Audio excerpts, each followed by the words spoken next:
आजकल ज़्यादातर लोग गट हेल्थ के बारे में बात कर रहे हैं। सो एग्जैक्टली गट हेल्थ की क्या इम्पोर्टेंस है? 70 to 80% जो हमारा बॉडी का इम्यून सिस्टम है वो हमारी गट बेड में है, एंड दैट्स वाई उसके डिस्रप्शन के कारण आजकल 28 to 30% तक जो है वो auto immune condition from last 10 decade से इम्प्रूव हो रहा है।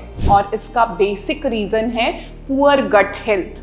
सो बॉडी के अंदर कुछ परसेंट हमें 80% तक हमें गुड बैक्टीरियाज रिक्वायर्ड होते हैं और कुछ परसेंट हमारी बॉडी में बैड बैक्टीरियाज भी प्रेजेंट होते हैं जो 1 to 2% तक प्रेजेंट होते हैं, जैसे कि H. पाइलोरी। अगर इनका लेवल बॉडी में बढ़ जाता है तो जिसके कारण हमारी जो गट बेड है वो कहीं ना कहीं पे डिस्टर्ब होने लगती है, और इसकी डिस्ट्रप्शन के कारण जो हमारा बॉडी का इम्यून सिस्टम है वो जाके ट्रिगर होता है और उसके कारण बॉडी के अंदर एंडोटॉक्सिन्स का रिलीज जो है वो बढ़ जाता है, जो साइमल्टेनियसली जाके हमारे लिवर को डैमेज करना शुरू करता है, एंड जिसका आउटकम हमारे ट्राइग्लिसराइड लेवल्स भी डिस्टर्ब होने शुरू हो जाते हैं। और बहुत सारे पेशेंट्स में जो है ये बेसिक कॉज बन जाता है प्री डायबिटिक या डायबिटिक फेस के लिए। अगर आप जानना चाहते हैं कि इस गट लाइनिंग को हम कैसे बेटर कर सकते हैं तो प्लीज़ इन टिप्स को आप अपनी डाइट में इम्प्रूव कीजिए। सबसे पहला आपको अपनी गट लाइनिंग को लीकी गट फेस से कन्वर्ट करना है, जिसके लिए आपको अपनी डाइट में अच्छे कंटेंट में ग्लूटामिन कंटेनिंग फूड आइटम्स को बढ़ाना है। सेकंड इम्पॉर्टेंट चीज़ आती है कि हमारी डाइट में हमें प्री प्रोबायोटिक्स का कंजम्पशन इम्प्रूव करना है, जैसे कि बटर मिल्क हो गया या फिर हमारी जो भी फर्मेंटेड ड्रिंक्स आते हैं उनका भी आप कंजम्पशन अपनी डाइट में इम्प्रूव करके रख सकते हैं। प्लस रेजिस्टेंट स्टार्चेस जो हैं ये बॉडी के अंदर जाके हमारे गुड बैक्टीरियाज को एनहांस करने में हेल्प आउट करते हैं, और उनका जब ग्रोथ बढ़ेगा तो डेफिनेटली जो हमारी बॉडी के अंदर पूरा सिस्टमिक डिसऑर्डर इस्टेब्लिश होता जा रहा है उसको ये रिड्यूस करने में हमारी हेल्प करेगा।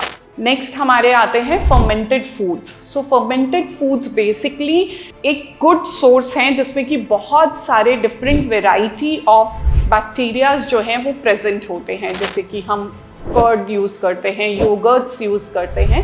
इन सब चीज़ों में यहाँ हम अपने इंडियन फूड में जैसे इडली डोसा इनके बेटर रेडी करते हैं। ये सब चीज़ें जाके हमारे गुड बैक्टीरियाज को एनहांस करता है, जिसके कारण हमारा इंटरनल इकोसिस्टम बहुत अच्छे से मेंटेन्ड होता है।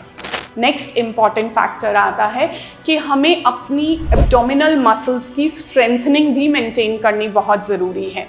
अगर हमारी इंटरनल स्ट्रेंथनिंग अच्छा रहेगा तो ऑटोमेटिकली हमारी बॉडी के अंदर ऑक्सीजन का फ्लो भी इम्प्रूव रहेगा, एंड हमारा जो इंटरनल सिस्टम है वो कहीं ना कहीं पर हमारी जो मसल्स हैं उनको स्ट्रेंथनिंग देगा, और जिसके कारण जो बॉडी का पीएच है वो भी बैलेंस्ड रहेगा। नेक्स्ट इम्पॉर्टेंट फैक्टर आता है मेंटल कामनेस। मेंटल कामनेस में सबसे इम्पॉर्टेंट है वेगल नर्व, क्योंकि वेगल नर्व हमारे गट से लेके ब्रेन एक्सेस को दोनों को बैलेंस आउट करने में हेल्प आउट करती है। डेली 10 to 15 मिनट्स के लिए आप मेडिटेशन कीजिए, जिससे कि आपकी वेगल नर्व का इरिटेशन जो है वो कहीं ना कहीं पे रिड्यूस होगा, और जिसके कारण कई लोगों को एंजाइटी या साइकिक डिसऑर्डर्स जैसी प्रॉब्लम्स हो जाती हैं, आप उनको भी रिड्यूस कर सकते हैं। और एक best and the last tip कि ऑयल पुलिंग आप ज़रूर कीजिए मॉर्निंग में उठने के बाद, बिकॉज ऑयल पुलिंग जो है वो कहीं ना कहीं पे हमारे ओरल हाइजीन में हमारे गुड माइक्रोबायोम्स को एनहांस कर देती है। ऐसे ही हेल्दी टिप्स के लिए आप हमारे चैनल को सब्सक्राइब कीजिए फ्रॉम गाइड माई डाइट।